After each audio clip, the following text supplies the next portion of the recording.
Michael Teape, welcome to the conversation today. Thank you. It is a pleasure to be with you. You're joining us from Connecticut. I'm south of Salt Lake City in Utah. And today we're going to be talking about what to do when your leaders struggle to perform. We talk a lot about leadership on this show. We talk a lot about what to do with team members who aren't performing, but we haven't talked a lot about what to do with those who are leading who aren't performing. And this is a really important question. And frankly, I think a lot of organizations are struggling with it. There are layers of leadership. And so you always are accountable to somebody.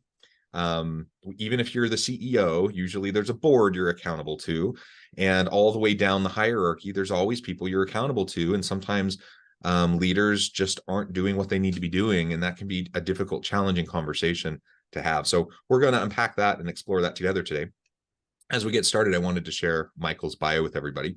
Michael Teape, since 1994, has been conducting business and personal effectiveness design and delivering training, coaching, and train the trainer programming, also training strategy development for a wide spectrum of clients. He works for global corporations, leading training firms and universities, as well as small and mid-market businesses. Mike has obtained unique and relevant market experience in helping companies achieve their goals. Training globally provided him with a rich understanding of cultural differences, as well as global experience in train the trainer skills.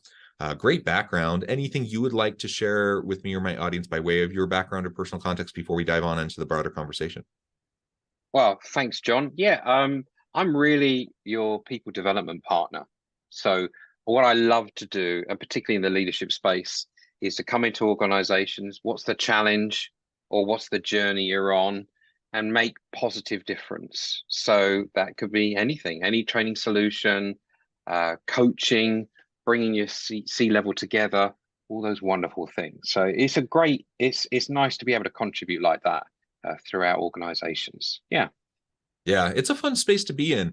And, it's a high impact kind of a career, I always think, because you're not only impacting, if you're coaching, that individual you're coaching, usually they have influence and they are responsible for teams.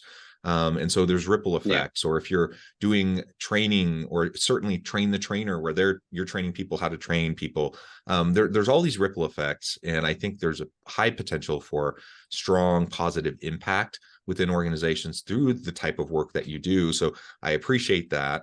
And like I mentioned in the intro, I think most organizations need more of this. And it's a hard thing, because when budgets are tight and the economy is not in great shape, this kind of stuff is often some of the first things that companies get rid of to cut back on budget. But man, it's probably when they need it the most.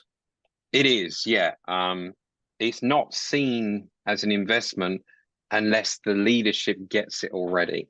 Do you see what I mean? They've already been exposed to what it can do to have your leadership team or leaders or your people talk about culture in the right way. And that's highly interactive, their thought process, and connecting them with what they need to do. Where's the organization going? How do they contribute? Because people, unless they understand their purpose and find their place, they're lost at best, complain in the middle, and leave at worst. Yeah. So, and I've actually found that people tend to engage with me, those that have the vision and want to help their teams grow. But I start with, there's a need. We need to revamp our values, ethos, purpose, structure. Or we have this leadership program we want to run globally. And once they see it, then it's like, it's a light bulb. Oh, okay, I can see how this could be useful. So yeah, that's how I like to work with, very organically, with organizations. Yeah. I'm not selling one product, and nor should anyone. It should be about what's needed, right? And in the leadership space, all the situations are slightly different, but there are certain techniques we can use to help people connect to it. Yeah. Yeah, I appreciate that. And before we really dive on into the topic, I want to double click on that for a minute, because that's really, really important. You see, I think, unfortunately, too often you see these off-the-shelf solutions that are presented, from consultants or agencies to organizations. And the problem is, no two situations are exactly alike. Every context is a little bit different. So even if, I'm doing a train the trainer, at X company, in a particular industry, a particular size, a particular makeup. And then I move on and do a train the trainer in Y company, very similar demographics, same industry, same size. It could seem easy to think, oh, this is just an off-the-shelf solution, no customization needed, and everything's going to be great. In my experience, though, there are always nuances. There's always contextual differences, and you always have to make adjustments. And if you don't, you may not actually be tackling the real problem at hand. You might be addressing surface level issues, but you're probably not getting at the root causes of the challenges that organizations are facing. Yeah, you're actually adding to, if leaders are already struggling, you're adding to their problems by getting them to do more administration, run out a global program, turn up, do a speech at the beginning, then they've got to do all these one-to-ones afterwards. And did that really solve the problem? So it's a double-edged sword, isn't it? Yeah, John, you need some consistency so people understand the main things. And what it is, if you can pull the models that are best practice over time, which is, I love to do that, pull a model and then you apply it to the real situation. That's where the gold is. Yeah. So I don't like to do off the shelf. But what I do is I can do something in mid-range where I'm not going to recreate the wheel. If there's a best practice for, a coaching model is a coaching model. So if you've got leaders who are struggling with coaching, actually talking and asking questions and are more authoritarian, then I will pick that and then apply it. How does this work for you? How can you bring it to life? But I don't want to change the person into robots. I don't want leaders, they all follow the exact same process over and over again for how they communicate with their employees. It's just, like you said, it's very vanilla, and you don't achieve what we want. What do we want from people, right? We want them to be proactive. We want them to connect to purpose and give us their full focus and energy when they're at work. They're not going to do that if you're say, do this, do that. When a leader says jump, we don't want everyone to say, well, how high would you like me to jump? It just doesn't work. Yeah, exactly. And unfortunately, that's a too common kind of mindset, I think, for a lot of leaders and for a lot of organizations.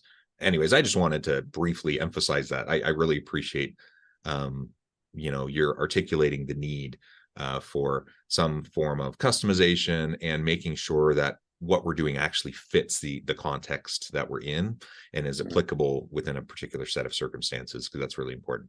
Okay, now let's drill in, and I want to talk again more about what do you do with leaders who aren't performing. And to start off this conversation, I wanted to share an anecdote. So this was a few years back in Utah. We have what's called Silicon Slopes. It's a pretty vibrant tech scene. We call it Silicon Slopes because there's mountains, and we're in a valley, and it's very vibrant, akin to Silicon Valley. So that's what it's kind of been termed. And there was a major tech company that I was doing some work with, global tech firm that's headquartered, and they were dealing with a challenge, and really after trying to understand what was happening, they were losing a lot of good people, lots of turnover, like in one division. A disproportionate number of people leaving, good people with good performance. And as we drilled into it more and more, what we found was there's this one key kind of mid-range executive over that division who was incredibly problematic. And it went on for like 2 or 3 years. And they just kept on losing good people, problem spreading. And it really took 2 or 3 years before this was something that the organization was ready to tackle. And, certainly this is something I had thought about before that point in time, but that just hit it home to me so clearly how much good positive influence a good leader can have over teams of people, but also the disruption they can cause and the harm they can cause if you have someone in a leadership position who is not performing, not doing the things they're supposed to be doing, and in some ways actually causing harm and actually hurting the teams, hurting the organizations, and certainly the individuals who end up choosing to leave to get out of that environment. So I suspect when we all sit back and reflect, we've probably all experienced some level of that in our working life, where you've seen less effective leaders who may, despite whatever their best intentions might be, maybe they're mucking up the works a bit or causing problems or you know, just making things more difficult than they need to be. So that's the question is, I guess, first, like, how do you identify that? So if I'm, you know, in this particular context that I was just describing, this tech firm, you know, this kind of mid-range executive over a division, you know, he reported to somebody and it was lost on them for like a couple years. So there's a problem there. Like, how do you make sure that you're tuned in and aware of the problems that might be happening from people who report to you, the leaders who report to you? What mechanisms are in place for, say, employees who might be caught in a bad system, in a bad environment? And then how can you either make a change or proactively coach and mentor that leader so they can turn things around and actually, you know, fulfill their leadership potential so that they can have dynamic teams? That's a lot that I just shared, but I wanted to share that as kind of an intro. Which one of the 15 would you like me to start with, John? Right? Because so there's let's break that apart, right? There's the leader that should have noticed, right? We have very privileged positions. We come into organizations usually when something needs to be fixed, and in a better position is, hey, we want to drive something forward, but this is where something needs to be fixed, and we're usually late to the party. And when we talk to those leaders, the ones that were in charge and, you know, we feel should have noticed or should have been looking for signs throughout this, they often say, oh, well, you know, it wasn't too bad, or the work was, you know, something was good and they let it slide. Like their work was really good, the results were really good, and then they let the communication slide. Yeah. Or it's really, they notice it quicker when they're not getting the results from the division. Does that make sense? So it's very measured and results focused, the brain. And also there's a lot of doubt. You know, a lot of these leaders would say to me, and I'm sure to you, Jonathan, in your work, is that, well, with hindsight, I should have dealt with this earlier. So there's something that they're like, and usually if they've heard a grievance or something, they tend to need more than one situation in order to feel that they could bring it up, let alone do something about it. So there's a little bit of caution around, don't want to upset anything yet, who's right and who's wrong. So there's too much doubt in that mindset. Yeah. And that's from a leader's point of view, if you're struggling with that, it's always, well, what am I one-to-one saying? What is the culture that I want all my leaders? How do I want them to communicate with their people? You know, when they bring up ideas, are they judged and pushed to one side? That's one of the biggest ones. How does a manager receive effective challenge for their employees? It's a big sign. So there are key moments in communication. But what they're not doing is thinking about, well, okay, do I deal with this situation? Could I make it worse? They're in an away state. They're like, it's my job to make sure that this area works well. And I can see something here. I'm not quite sure what it is. So the caution is I won't do anything until it becomes serious. So that's the human mindset. When it comes to you running that's what I've found when we find running a division. What we need is someone in a curious state. Oh, that's interesting. Well, perhaps I should have a good conversation with this leader. Hey, you know, what happened here? How's it going with the communication? And then you need to set up your organization, as you mentioned. You need ways to see this yourself, the feedback loop. Are there skip level meetings in your organization? Are the teams allowed time without their manager to express it? And we see those mechanisms in, you know, the employee survey, for example. Everyone's filled in one of those. And you're like, nothing's going to happen on this. You know, it's anonymous. But really, it is batched into areas, and they do take it serious. It's difficult to see trends. Right? Well, yeah. let's just say that you know, they're like, oh, so that's for example, I'm doing some work on how managers receive effective challenge. It's top of mind at the moment. It's a big project across a large financial institute out of New York, and their employee survey really showed that I don't think my manager's supportive. And I'm like, okay. And it wasn't that much. It was still okay, but it had dropped. So they scratched that itch, and they went back and they were like, okay, well, let's interview a few people. Let's be curious about it. We don't know what the problem is yet. We don't know how to solve it yet, but we can ask some questions and ask in that general area. And they found that they felt they were being dismissed. Whenever they brought up an idea, it was either, we've tried that, it doesn't work, we haven't got time for that, we need to drive ahead. And you can understand those pressures. Every leader knows that pressure. It's like, we got to get this done, pressure. But it was affecting how, and people were leaving. People were saying, well, there was an uptick in people leaving the company, and exit interviews are another great indicator. So you need some way to get the feedback in. You can do it formally. I personally prefer the level up meetings, the coffees, and asking really good questions. Yeah, really good questions. And those questions have to be exploratory as to around the environment. And you can use some of the employee survey questions as well to do that. That gives you a barometer. And then you compare that with your manager. You have to have conversations with them. And I find that saying things like, my expectations of you as my manager is to be open, to be inclusive of ideas, and you can actually give them examples where you've seen that hasn't worked. So that's where I would start, because it doesn't cost a lot of money.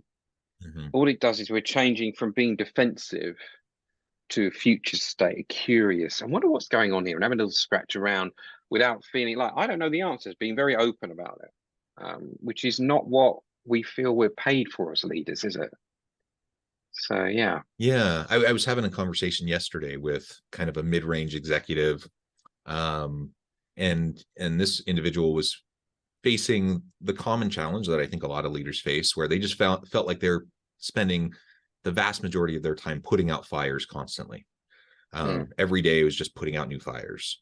And so we had a nice conversation around like strategies that he could employ to start being forward-looking and proactive and setting up a context, creating an environment where he can understand what's happening, be curious, and in that proactive sense, like you create an environment where you're actually undercutting the fires before they ever happen, right? It takes time, it takes extra energy, and sometimes you don't feel like you even have that time to invest. But if you can start to carve out the time to do that, even in small chunks, then little by little you can start to see the fires reduce a little bit. That frees up some more time that now you can invest more time into it. And there are always going to be some fires, that's inevitable. But if you feel like you're dealing with fires all day, every day, and that's all you're doing, and you're constantly in crisis mode, if that's how every day is, every week, every month, then I think that says more about your leadership style and your approach of engaging with your people and the type of communication that you're having than it does about the actual nature of the circumstances that are arising and the fires that you're having to deal with. Nobody should have to deal with constant fires every day. And even in challenging times, there should still be a mix of like forward-thinking strategy and visioning and those sorts of things, creating the culture, sustaining the culture, mixed with the nitty-gritty of the day-to-day things that need to get done, addressing the problems that arise, etc. And I don't know if you've experienced that, but it just seems like so many leaders get caught up in the grind and just end up spending all their time putting out fires. And ultimately, that isn't going to get you to a place of high performance, high productivity, and innovation, so you can do cool stuff. I mean, I'm working right now with a couple of CFOs, COOs, and I'm tended to find that I've noticed since COVID, because that's when we overloaded on crisis, they're all running around dealing with crisis. They're not strategically thinking. And I'm like, you have all this experience, you know how to do this. And I was having a conversation with a CFO just this week, and she was telling me that, well, actually, Mike, I like a crisis. My mind works like that. And I said, no, I think you've got used to it. Yes. And you're getting praise for putting out the fires. So you're not concentrating. Why does every conversation have to be an urgent one around crisis and deadlines? to me, a crisis is not something that needs to be, if it's not needs to be done this week, it's not a crisis. It's a bit like CNN. Sorry, CNN, but not everything can be breaking news. Right.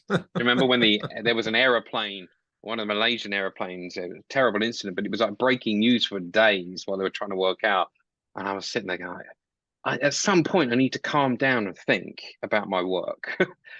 And it's the breaking news concept is just what is the one priority you need to focus on? Let's get back to being strategic about it, right? Let's you just hit on calm something that ourselves I down. think, you hit on something that I think is really important. It's the dopamine hit that you get from putting out a crisis and people praising you. You really can get into that pattern and the habit of just thinking, this is the way I function. This is the best way. And I'm getting things done. I'm solving crises. But it's not the most effective way to go about leading a team. And I've also noticed, I've seen some leaders who, have taken a bit of a political hit because they put so much time and energy into creating the environment, the culture, doing the legwork behind the relationships and building the trust and all that stuff that then creates a humming, fine-tuned machine, the humming team that just moves along. And then, it can, in certain circumstances, you can take a bit of a political hit as a leader because now people are looking at you and they're like, what do you do all day? I don't see you putting out fires all day like I put out fires all day. And I've seen those types of dynamics arise from time to time. And then I ask myself the question, why what is it about like society that makes us think that the ideal is putting out fires all day? And there's a lot we could unpack there, but you just hit one example of like the breaking news in the news. I think of like a popular show, Suits. Have you ever seen that show? Yes. Yeah. So Suits is an example. If anyone's seen that show, it's popular, right? Lots of people have seen it. Everything is a crisis in that show. Every last episode, there's like major crises every minute of every hour of every day. And that's not how a real organization should work. And so anyways, people see that and then they start to idolize it and they see, oh, a great leader is someone who can, put out those fires constantly. And I think that gets reinforced in organizations. It's not a healthy mindset to have in how we approach our leadership. No, they're being disrupted. This is the thing. They're being disrupted from doing the work they're paid to do. And then they're feeding off of that. You get the dopamine release. So when do leaders struggle? They struggle when they get disrupted. Yeah. And they often lose sight of the overall arching goal or the problem and work on that and work on the, they work on the crisis at hand, fixing little things. Really, you've got a team to do that. So, and also how you deal with the team and asking them to think about their crises as making things better rather than you have to get this fixed because we clients are waiting for it, blah, blah, blah. Let's make this better. Let's do this the right way, the first way. So let's take some time. So actually what you're doing is like a pendulum swing from overreacting right through to underreacting. Oh, well, I'll ignore that crisis. It's not important. That's what people do. They like, well, these crises aren't important, but these are. I'm going to work on this. But we want the pendulum to swing into the middle and get adaptive calm so people can scenario plan. It's actually part of culture. Do you have an area where people can look above the parapet and think, oh, that's interesting. What's going on here? And that's where we get the better results and longer lasting. If we don't have direction and North Star, is it safe to fail? All of those things. When you become disrupted, you're struggling. It's when those things are less. So we have to spend time, actually more time, not talking about the problem, but talking about how are we communicating, going back to your culture point. Become the driver, the forward momentum towards the North Star, rather than get crisis. And that's where a lot of leaders struggle. And that's just one area, isn't it? Yeah. Well, Michael, I note the time. I need to let you go here in just a minute. We've only scratched the surface. There's so much more we could dive into on this topic and related topics, but we're going to have to leave it there today. Before I let you go, I just wanted to give you a chance to share with the audience how they can connect with you, find out more about your work, your team, and then give us a final word on the topic for today. Great. Thank you, John. Michael Teape. You'll find us, our website is teapetraining.com. If you Google Teape, T-E-A-P-E, it's the first thing that comes up. I can't even avoid you even if I tried. So I'm there. The best way to get in contact with me is LinkedIn or send us an email from there. And let's talk about your challenges. What's your people development challenges? Love to find out, give some hints and tips from what our work over the years. You never know, it might be helpful. So that's where I'm with that. And my final thought on leaders as they're struggling is that they're human beings. So it really helps to give them maybe an independent person, or allowing them to look above their day-to-day, filling out the reports and the crisis. Is that, let's just take a moment. Yeah. Let's look where we've been. Let's see the forest for the trees. So if we could provide them that moment and ask them how they're doing, but really asking them how they're doing, we'll get more people back on track and feeling good about that, and less stress as well. So that's my thought on that, John. Well said, Michael. Thank you so much. It's been a pleasure. I encourage the audience to reach out, get connected, find out more about what Michael and his team can do for you. And as always, I hope everyone can stay healthy and safe, that you can find meaning and purpose at work each and every day.